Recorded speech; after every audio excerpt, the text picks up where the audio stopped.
Oh, didn't see you there. Well, hello. Time to review some probability. So I hope you are excited about it. I'll show you my hand. I'm holding a full house of kings and queens. And I was thinking, let's look at this probability set of practice problems as extra practice and preparation to get ready for your probability test.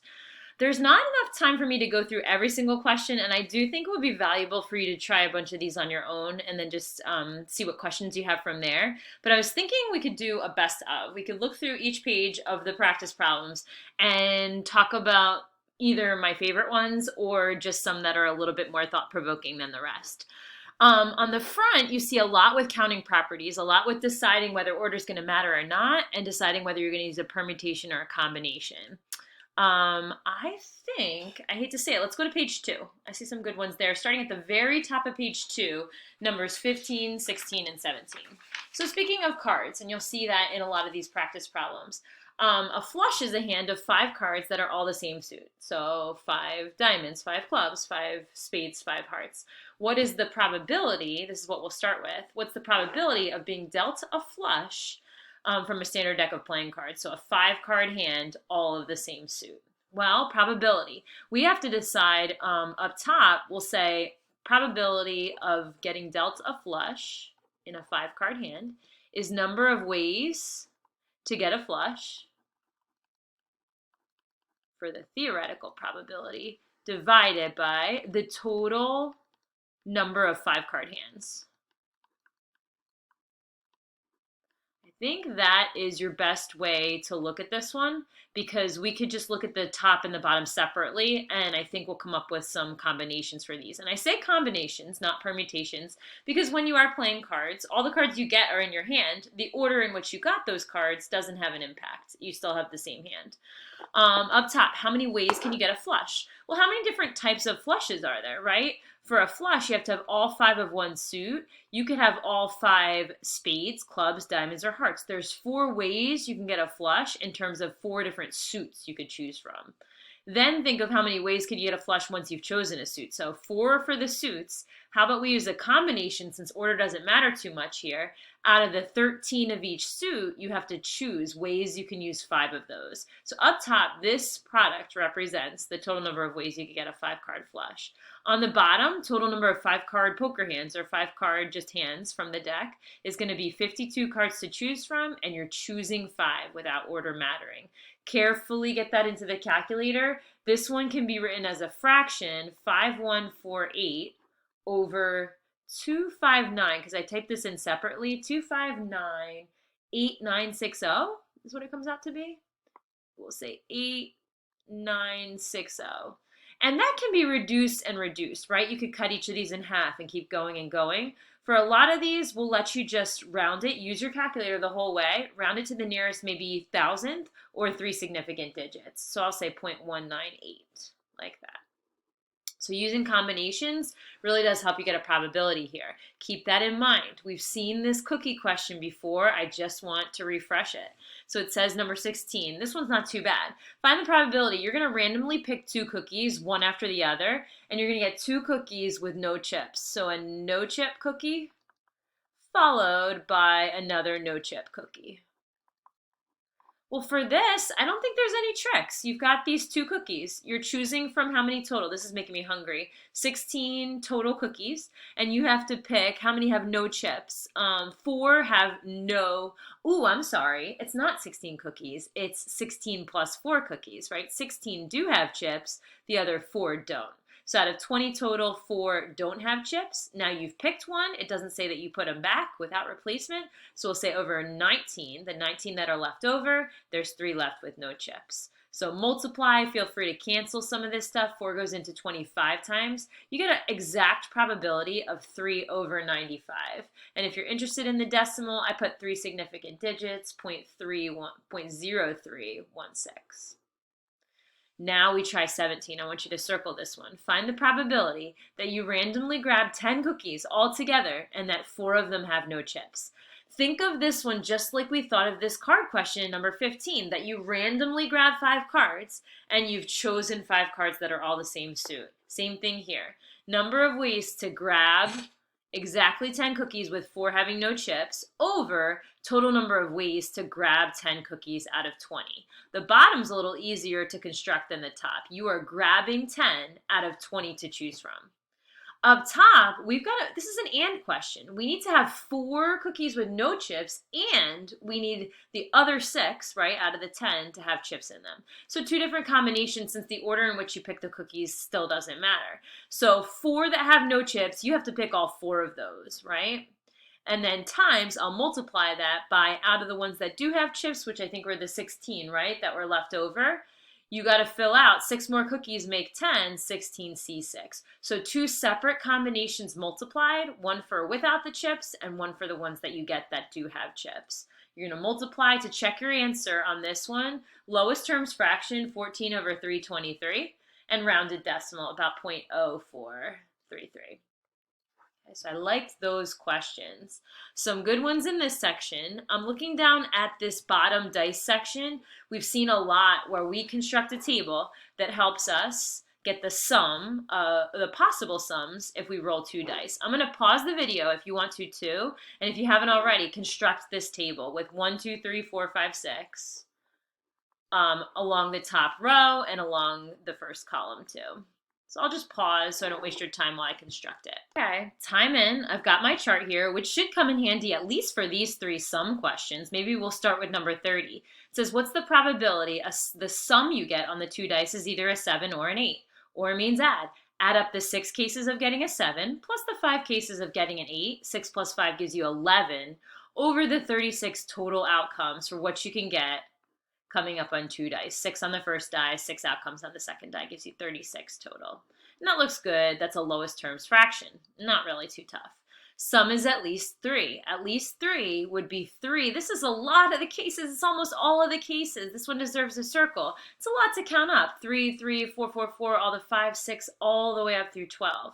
Is there a smarter way to do this? Think of the only case that you're leaving out, right? You're only leaving out the one case of a sum that's less than 3. So let's subtract. You have 100% of what outcomes could occur minus the probability that you get something lower than a 3, minus the probability of getting a 2. So 1 minus 1 in 36. If I had added up all these cases, I would have 35 total out of 36. Now the good one, 32, right? This is a compound event. Getting a 2 on either die or a sum less than 6. Let's split this up. First, I just want to deal with one part at a time. 2 on either die. That should be all these 6 sums in this column, plus, I don't want to double count the 4 yet, so plus 1, 2, 3, 4, 5 more for the 2 on this die. So I believe you have 11 cases out of 36 for starters that involve a 2 on either or both dice. Or it says a sum less than 6. Now here's where I have to be careful. Sum less than 6. Let's say I was just going in blind and counting those all up. Well, sum less than 6 would be all these 5s, all these 4s, the 3s, and the 2s. So 1, 2, 3, 4, 5, 6, 7, 8, 9, 10. And this is where I wonder if I thought of everything. Well, that was good that I counted up each thing separately, but I forgot to account for the overlap. I have double counted a few values. I've double counted, let me underline, this 3 I counted twice because it was involved with a 2 and it was in this whole less than 6 deal. That 3 was counted twice. This 4 was counted twice, and I believe also these 2 5s. They involve a 2 on one of the dice, and they are sums that are less than 6. So I overcounted. My overlap is 5 cases out of 36. Should have just been a little bit more careful.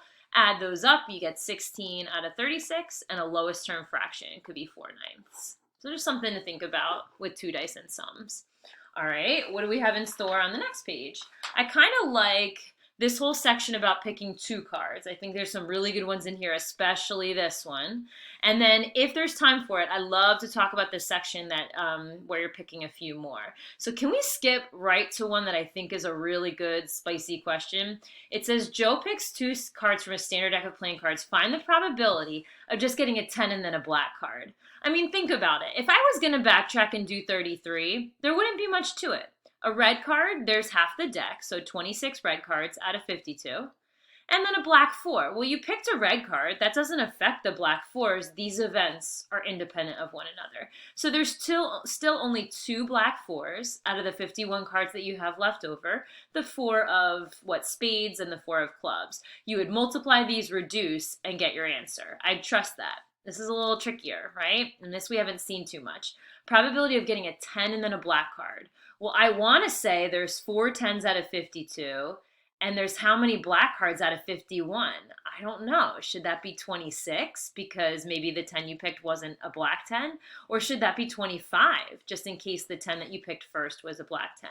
This is the reason. This one's a little bit, there's more than meets the eye, and there's 2 cases that we're going to split up. We're going to do probability that you pick a black 10 and then followed by another black card. That's one case that could work for the outcome. Plus, or you could get a 10 that's not black first. So I'll say a red 10, right? A 10 that's not black, followed by a black card. This is going to take a few fractions being multiplied and then adding the 2 cases together. And now we've got our fractions. We need black 10. There's 2 black 10s to choose from. We picked a black 10. That means one of the black cards is now off the table from being picked, and you only have 25 left over instead of the original 26. Plus, let's try this case. Red 10, well, that happens to also be, there's 2 red 10s, right? The 10 of diamonds and the 10 of hearts out of 52. Now for a black card, I know I only have 51 cards left, but all the black cards are still there. We just picked a red, so this will be 26 out of 51. I'm going to save time, let you guys do the work here. You can leave it as a fraction or a decimal. To check your answer with the decimal, it's 0.0385. And I really do think that's a great question. It probably should get a 3rd star. In this section about picking 4 cards from a standard deck, we know what to do. We're going to make more fractions because we're picking more cards. So probability of, let's say, all aces is going to be 4 fractions multiplied, right? The 4 aces out of 52, we picked 1. There's 3 left out of 51. There's 2 out of 50, and there's 1 out of 49. You can do that calculation. I'm going to leave that to you. If it says at least 1 ace, there's a quick way to do this. Think that's lots of cases. At least one is 1 ace, 2 aces, 3 aces, or 4 aces. Really, you're just leaving out 1 case. So a great rule of thumb here. Probability of at least 1 ace when you pick 4 cards, 1 minus the probability that you pick no aces, the 1 case that you want to leave out. And you would have actually gotten this answer in 38, 4 fractions, where you're picking all non-aces, 52, 51, 50, 49 for the denominators. The 48 non-ace cards, 47 once you've picked one, 46, 45. That should help out. If you see something like an at most 3, think about the cases. What numbers are at most 3? 0, 1, 2, or 3. You leaving out a case? You sure are. 1 minus the probability that you picked 4 aces. And you actually got that answer in 39. So answering 39 is going to help you with 41. Now, I want to skip down. I don't know if I'm biased, but I really like this question 46 that I see in the middle of the page. Might be biased because it's about the Eagles. Might be biased because it's about when we win during snow, and it reminds me of the Snow Bowl. 2016, Eagles versus the Lions. We played them. It was awesome, unforgettable, so that's what this makes me think of. We're actually pretty good in the snow, but I don't know if these numbers are exactly accurate. So this is about conditional probability. The Eagles have a 60% chance of winning when it doesn't snow and an 80% chance of winning when it does snow. Suppose that it might snow today. There's a 50% chance. Find the probability the Eagles will win. We saw a very similar question on a homework to this. So probability of just the Eagles winning. Think about the cases. It might snow, it might not snow. So either it snows and we win, or, and or means plus, it doesn't snow. So no snow, I'll say, coupled with a win. Okay, and we've got all those probabilities above. We can split it up this way for ourselves. Snowing is a 50% chance. Winning when it snows is an 80% chance, so it times up 0.8. Plus probability of no snow, which is still a 0.5 chance. It was a 50-50 chance of snow. And we win 60% of the time when it doesn't snow. Multiply those values, add them up, you get a whopping 70% chance that we would win the game. I'm going to leave you with that for now. There's plenty of good problems you can try here for practice. Check with the key and ask questions about, but I hope you enjoy the rest of your day. And without further ado, I bid you farewell.